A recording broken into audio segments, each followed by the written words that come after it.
أعوذ بالله من الشيطان الرجيم. بسم الله الرحمن الرحيم. الحمد لله رب العالمين وأفضل الصلاة وأتم التسليم على سيدنا وسيد العالمين محمد المصطفى صلى الله عليه وسلم وعلى آله وأصحابه أجمعين. أما بعد، السلام عليكم ورحمة الله تعالى وبركاته. Дорогие мои братья, как упоминается в хадисах пророка саллаллаху алейхи вассалям, самое почтенное, чем приближается раб Аллаха к Аллаху, это речью Аллаха азза ва джалля. Самое почтенное, самое превосходное, чем может приблизиться человек к Аллаху азза ва джалля, чтением речи же Аллаха азза ва джалля. Ничто не приближает человека к Аллаху так, как он приближается, когда читает речь Аллаха, читает Коран. Иншаллах, сегодняшний наш вааз насихат будет по поводу Корана, достоинства Корана, чтения Корана, обучения Корана наших детей. عن أبي سعيد الخدري رضي الله عنه قال قال رسول الله صلى الله عليه وسلم يعني يقول الله عز وجل ما شغله قراءة القرآن عن ذكري ومسألتي أعطيته أفضل ما أعطي السائلين وفضل كلام الله على سائر الكلام كفضل الله على خلقه. Пророк алейхиссалату вассалам говорит: Всевышний Аллах ведь сказал, тот человек, кого будет занимать чтение Корана от просьбы ко мне, Аллах говорит, тот, кто будет заниматься чтением Корана, вместо того, чтобы делать мне дуа и просить у меня, я, говорю, ему отдам лучшее и почтение даже тем людям, которые делали дуа Аллаху, то, что Аллах ответил на их дуа. Значит, вместо того, чтобы даже делать дуа, если ты просто будешь ради Аллаха, желая приблизиться к Аллаху, читать Коран, Аллах тебе даст больше, лучше, чем то, что Аллах дает тем, кто делает дуа, просит у Аллаха. Потому что Аллах видит твои мысли, Аллах видит твои чаяния, Аллах видит твою нужду, но тот, кто обращается к Аллаху чтением Корана, Аллах ему отдает лучше, чем тем, кто просили у Аллаха, и Аллах ответил на их дуа. И достоинство Корана, речи Аллаха над всеми остальными речами, которые имеются на земле, это подобно достоинству величию Аллаха азза ва джалля над своими творениями. Кто может сказать, насколько велик Аллах, чем свои творения? Только Аллах знает своего величия, чтобы сказать, насколько Аллах азза ва джалля создатель нас почтеннее, чем одно маленькое его творение. Вот настолько почтение Корана над всеми остальными речами, которые есть в земле.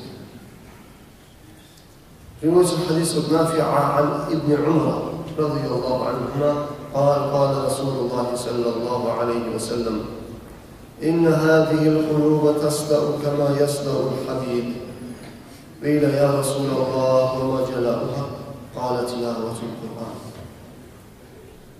Посланник Аллаха саллаллаху алейхи вассалям говорит: поистине, говорит, сердца людей, они, говорит, покрываются ржавчиной, как покрывается, говорит, ржавчиной железо. Как железо ржавеет? Сердца тоже, говорит, ржавеют. На них тоже, говорит, образуется ржавчина от тех грехов, которые они совершают. И тогда пророк алейхиссалам спрашивает: я Расул Аллах, что является очищением сердца? Пророк алейхиссалам сказал: очищением сердца является чтение Корана. Чем больше человек читает Коран, тем больше очищается его сердце и приближается, иншаллах, Аллаху. Приводя достоинство чтения даже нескольких аятов из Корана, пророк алейхиссалату вассалам сказал, хадис приводится от Ухбат ибн Амир al-Juhani, عن رسول الله صلى الله عليه وسلم خرج علينا ونحن في الصفة.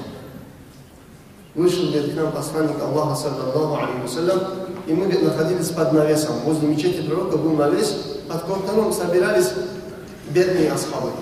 которых не было дома, жилища, они вот там жили, вот там ночевали. Мы, говорит, сидели под этим навесом. И пророк, алейхиссалату вассалям, сказал: «Айюкум юхиббу ан ягдуа иля бутхан ау акир, фаяхуза нaqатайни, каумавайни, захравайни, бигайри исмин биллахи ва ла кати'ати рахмин». قالوا كلنا يا رسول الله. قال: فلأن يغدو أحدكم كل يوم إلى المسجد فيتعلم آية من كتاب الله خير له من ناقتين وإن ثلاثا فثلاث مثل أعدادهن من الإبل. Расулуллах саллаллаху алейхи ва саллям обращается к этим своим сподвижникам, которые сидели под навесом, и говорит: кто из вас желал бы каждый день направляться в место, называемое Бутхан или Акик, рядом с Мединой? Кто из вас желал бы каждый день направляться в сторону Акика или Бутхана и оттуда брать каждый день по 2 верблюда большими, значит, хребтами, и чтобы эти верблюда, которые он каждый день идет, 2 верблюда забирает. Каждый день идет, 2 верблюда забирает. И если эти верблюда, которые вы забираете, не были бы греховными верблюдами, которыми вы грешили во Аллаху или порвали бы родственные отношения. Кто, говорит, из вас желал бы этого? Асхабы говорят: я Расулаллах, все мы хотим. Кто откажется каждый день идти 2 верблюда, значит, для себя забирать?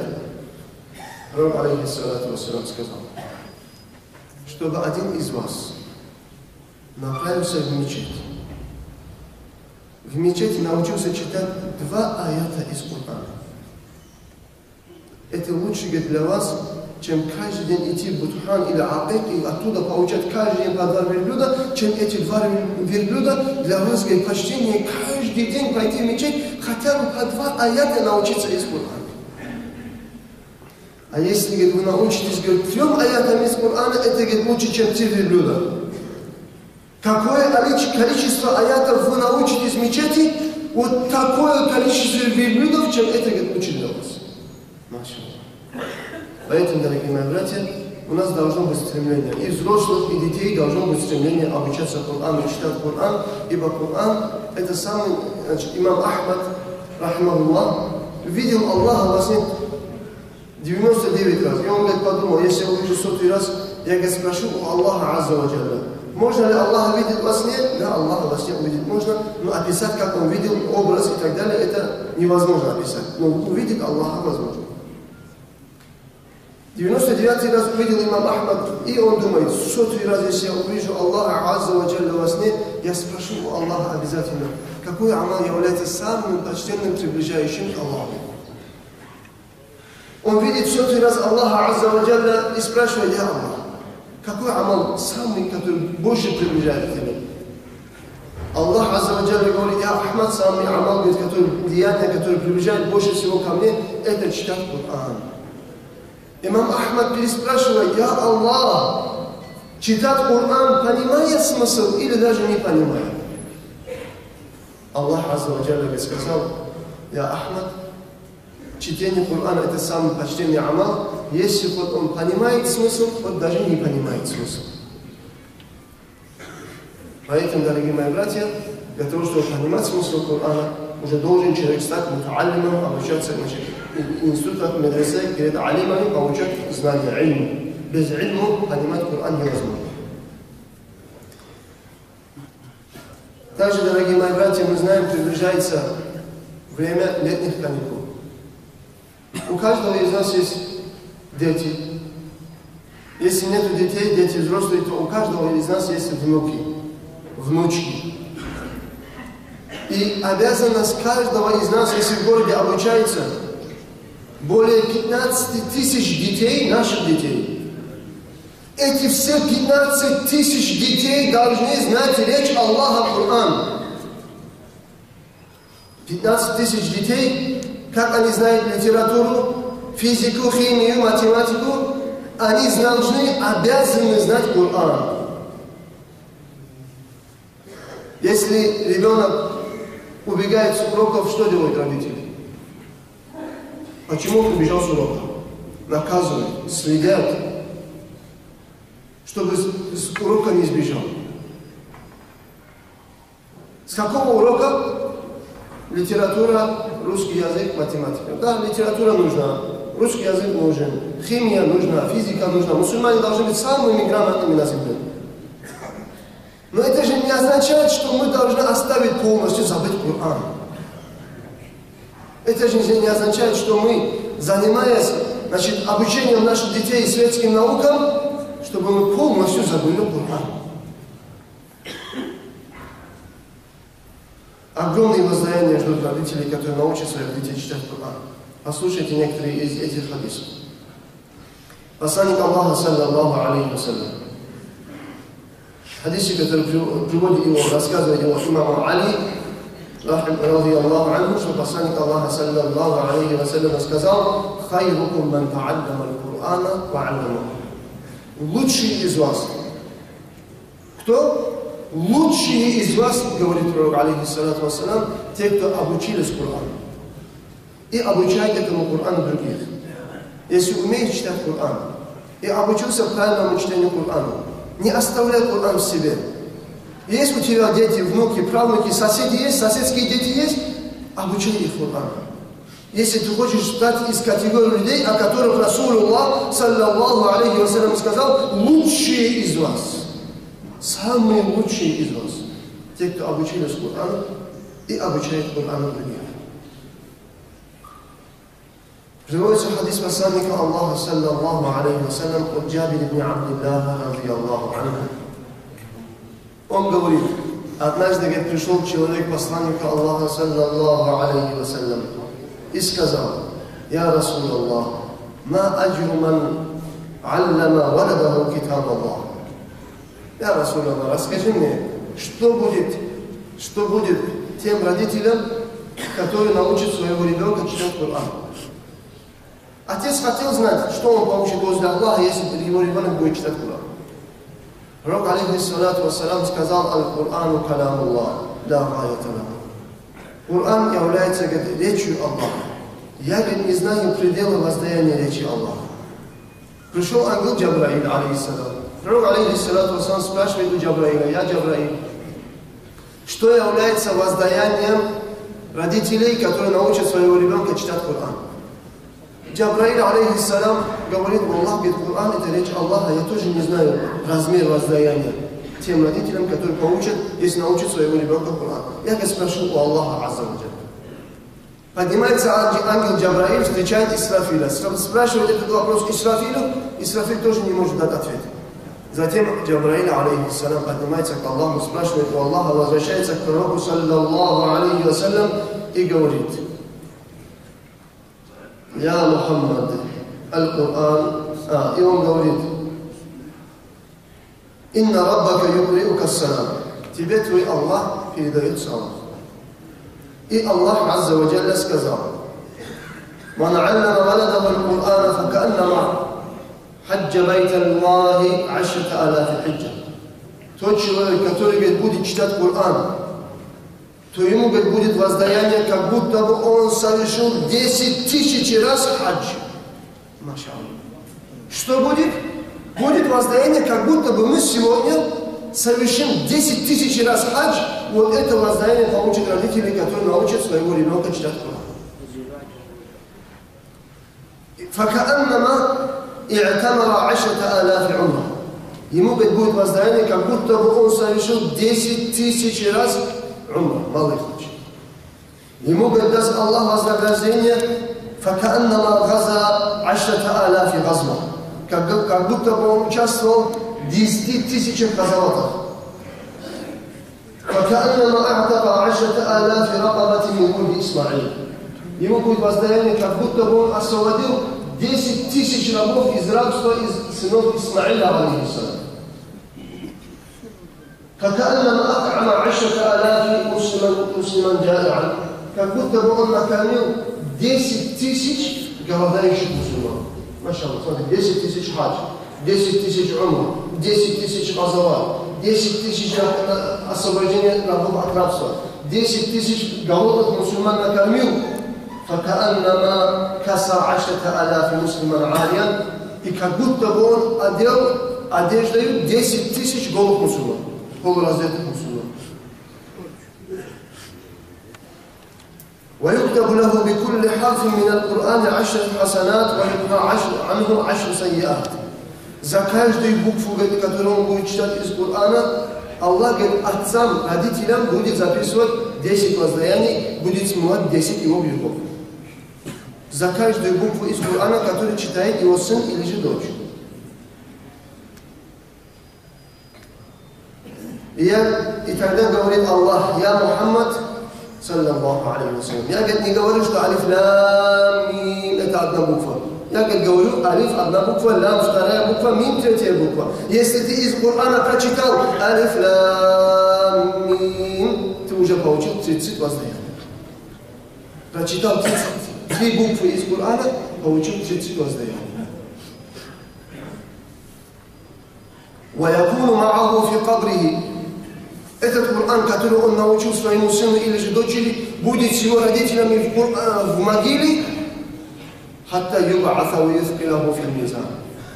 Пока, говорит, он не будет воскрешен, и пока, говорит, на чаше весов, где у него хорошие деяния, эта чаша весов не станет тяжелой, этот Коран, говорит, не покинет, говорит, его родителей. وَجَلَسَ عَلَى الصِّرَاطِ كَالْبَرْقِ الْخَاطِفِ. И пока, говорит, он не пройдет через мост Сират, как быстрая молния. وَلَمْ يُفَارِقْهُ الْقُرْآنُ حَتَّى تنزل به هذه الكرامات وأفضل ما يتمناه. И этот Коран не расстанется с родителями ребенка, который научили они читать Коран, до тех пор, пока этот Коран не поднимет эти родители этого мальчика или этой девочки на такие степени в раю, которые он даже сам себе никогда не представлял. Дорогие мои братья, есть сегодня у вас деньги совершить 10 000 раз хадж? Вся жизнь не хватит 10 000 раз, чтобы хадж совершить, 10 000 лет надо прожить на земле. 10 000 хадж, 10 000 умр, 10 000 рабов от рабства освобождаешь, 10 000 голодных, значит, кормишь, 10 000 нуждающихся одеваешь. Это воздаяние, дорогой мой брат, ты получаешь?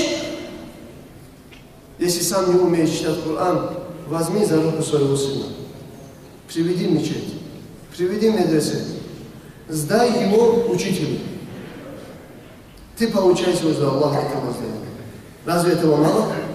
Разве к этому не стоит стремиться? Разве это мы должны оставить на самотек?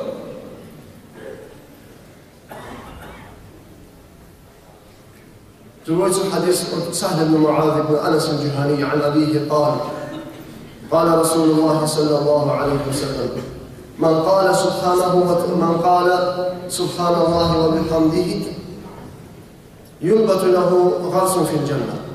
Тот, кто скажет سبحان الله وبحمده, для него будет посажено дерево в раю. ومن قرأ القرآن فأحكمه وعمل بما فيه ألبس والداه يوم القيامة تاجا ضوءه أحسن من ضوء الشمس.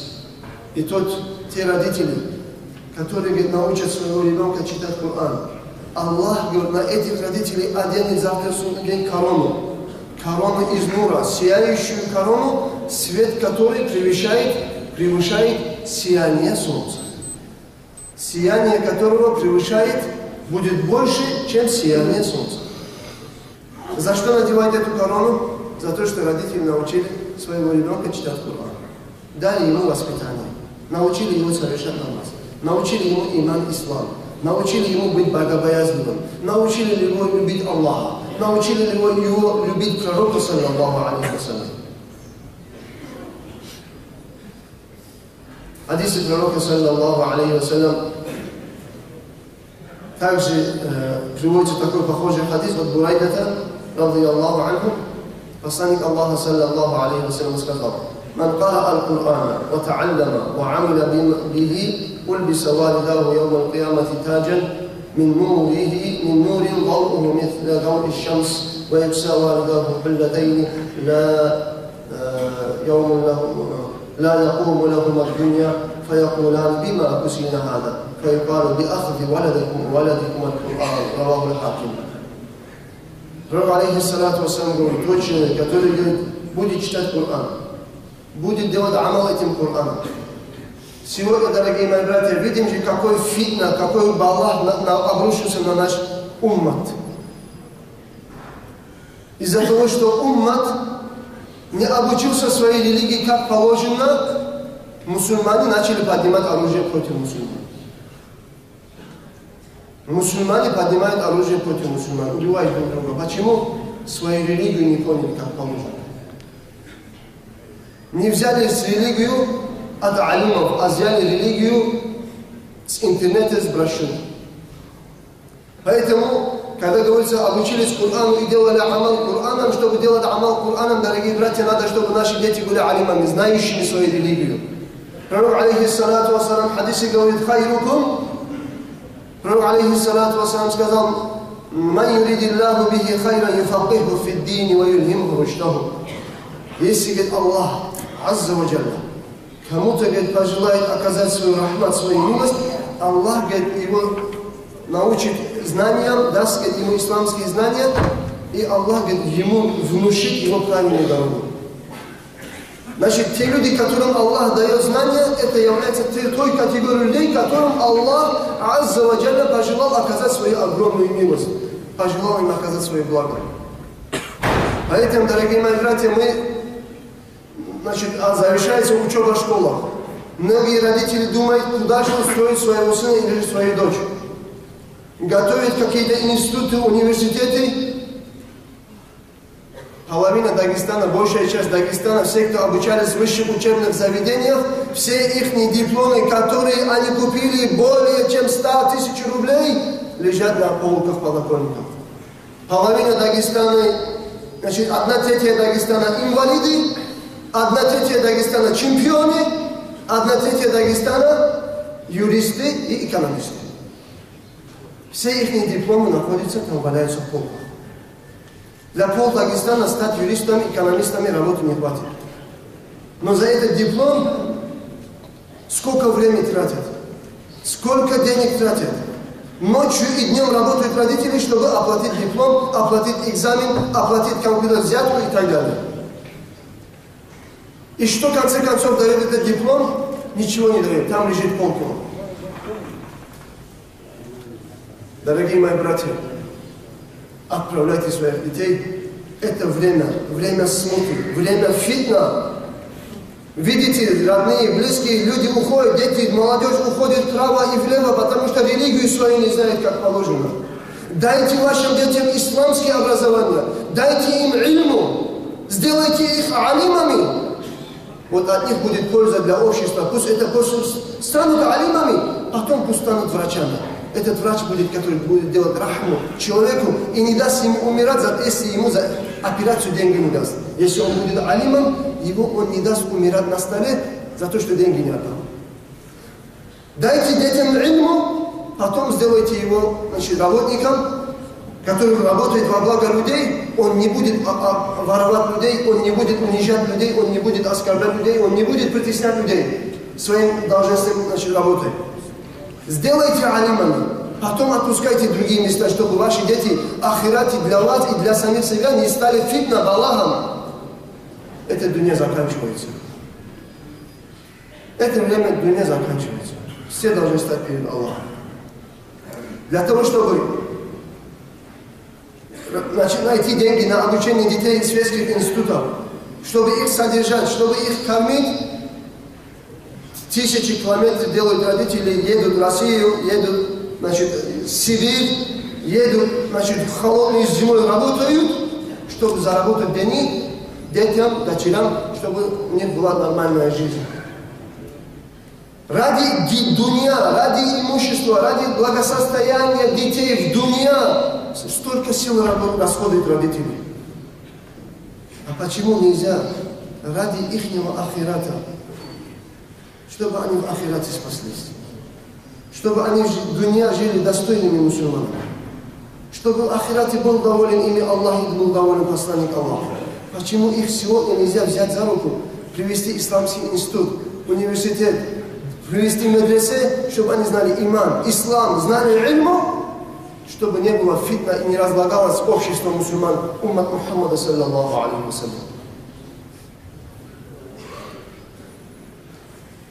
Поэтому, дорогие мои братья, можно привести очень много хадисов, которые упоминаются о достоинстве обучения своих детей Корану, времени не хватит.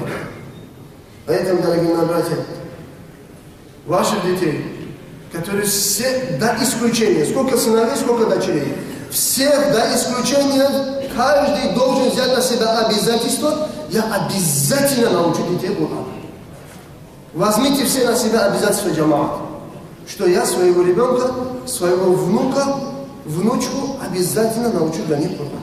Все сделаю, все силы потрачу, чтобы они знали Коран, речь Аллаха. Возьмите каждый на себя обязательство, что ни один ребенок в городе не останется из наших детей, детей близких, внуки, племянники, братья, соседские даже дети. Если одного соседского ребенка скажешь, дайте разрешите, я его отвезу в медресе, на уроки запишу. Если ты соседского ребенка возьмешь за руку, привезешь в медресе, он научится Корану, сколько времени он будет читать Коран? После него скольких он научит читать Коран? Сколько после него, и после него, и после него будут продолжаться чтение Корана, будет тебе равное вознаграждение. Всех этих вознаграждений, равное вознаграждение будет тому, кто первый его взял за руки и принес к учителю. Разве этого мало? Разве к этому не стоит стремиться? Например, почему нельзя поддерживать мутаалимов? Почему нельзя поддерживать детей? Например, в мечетях обучаются дети. Почему нельзя их порадовать? Купи килограмм конфет, купи килограмм печенья, зайди, раздай мутаалимам, чтобы у них было желание еще больше ходить, чтобы они радовались. У нас в городе есть, альхамдулилля, исламский университет. Более 2000 алимов вышли с этого института. Сейчас тоже там обучаются дети. Почему нельзя жителям города оказывать помощь и поддержку медресе? Кто из нас думал, если там у мутаалимов еда или питье, хватает ли им все как положено? Имам Суюти, рахимахуллах, говорит, садака делится на 4 категории. Есть, говорит, садака, один садака даешь, один записывается. 10 записывается. Другой садака 70 увеличивается. Другой садака 700 раз увеличивается. Еще один садака есть, до миллиона и до безграничности увеличивается возле Аллаха и его воздаяние. Тот, который увеличивается 10 раз, отдал садака факиру, мискину. Тот, который увеличивается 70 раз, отдал мискину факиру из числа твоих родственников. Тот садака, который увеличивается 700 раз, садака, который ты отдал твоему брату или сестре, если они нуждаются. Тот садака, который увеличивается миллион раз или же безгранично, садака, который ты отдал человеку, который обучается Корану ильму. Маша Аллах. Если бы не будет алимов, закончится ислам. Ислам будет держаться и возвращаться кем? Алимами. Если не будет алимов, знающих не будет. Ислам заканчивается. Аллах, говорит, религию поднимает, забирая алимов. Поэтому, дорогие мои братья, надо поддерживать мутаалимов. Идите в мечеть, раздавайте детям садака, конфеты раздавай, печенье раздавай. Идите в медресе, спрашивайте, что вам нужно. Какую помощь оказать, чтобы дети обучались как положено ильму. Разве этого нам нельзя сделать, джамаат? Закат, он полагается, если по Шафии Масабу, закат ты должен отдавать нуждающимся территории города. Если территории города есть нуждающиеся, тебе его харам выносить за город. Это Масаб Шафии Масабу. Если эти нуждающиеся, которые имеются в городе, ты им закат не отдаешь, их закат отдаешь другим. Эти люди все равно будут недовольными завтра судный день. Потому что ты их лишил, их доля отдал кому-то другому. Те, кто живут в городе, работают в городе, их бизнес в городе, раздавайте закат факирам, мискинам города, отдавайте закат мутаалимам. Помогайте им. Дай Аллах всем на тауфик. Вот эти летние каникулы, не упускайте возможности, не упускайте шанс, обучайте детей, отправляйте в медресе, значит, чтобы все наши дети были минимально хотя бы то, что должны знать, они должны знать. Фарз хотя бы дайте детям. Фарз, не говорим, что все стали алимами. Фарз хотя бы отдайте, чтобы вы не были наказаны в судный день перед Аллахом. Ассаламу алейкум ва рахматуллахи ва баракатуху. Колет мы здесь мечети, наши центральные мечети практикуем эту работу. Ислам Хаджи, да хочу довел до вас, какова вознаграждение будет тем людям, которые будут обучать своих детей исламским наукам, иману, исламу, правильному совершению намаза. Поэтому, не задерживаясь, как начнутся летние каникулы, уже с 1 июня, иншаллах, здесь будет начинаться обучаться детей. Мы большой акцент делаем на детей. И, конечно, хотелось бы, чтобы мы видели, как обучаются и наши старики люди. Пожилые люди, аксакали, которые ходят в мечеть, но совесть или же стыд как-то не позволяет доходить до такого возраста, чтобы спрашивать про намаза или про имама ислама. Поэтому не надо стыдиться, приходите, иншаллах, если наберутся группу пожилых людей, отдельно сделаем учителя, и этих людей тоже будем обучать имаму ислама. В прошлом году даже было около 100 детей вместе с девушками, их даже обедом даже кормили кофе или же чай или молоко вместе с булками. Так и обрадовать детей, к тому же и обучать этих детей от имама ислама. И здесь был в нашей медресе, который находится у нас в городе, институт имени Сайфуллапади Куддиса Сирруху, и там внутри обучаются этих детей тоже именно в летние каникулы. И туда, и сюда, и на местах, если когда куда-то идут, и чтобы туда тоже вы своих детей отправили. И к тому же добавок есть у нас почти около 30 квартальных мечетей, и если найдутся таких людей, группу, чтобы туда набирать тоже, иншаллах, и на местах тоже надо этот вопрос поднимать. И к тому же и помощи оказывать. Очень много есть медресе, институты, университеты исламские в Дагестане, и в Махачкале, и в Кизилюрте, и у нас здесь в городе давно уже функционирует институт имени Сайфуллапади Куддиса Сирруху. И у нас при мечети есть класс медресе и мечетские, которые здесь живут. Поэтому надо как-то большое внимание уделять, поддерживать этих людей, поддерживать учителей, поддерживать мутаалимов в финансовом порядке, материальном порядке, продуктами питания и так далее. Надо за ними смотреть. Это наше будущее. На них держится весь баракат. Этого вы не забудьте, дорогие братья. Еще раз говорю, как начнутся летние каникулы здесь в городе, здесь в мечети начнутся собирать, записывать ребят, и с 1 среду июня, иншаллах, начнем уроки.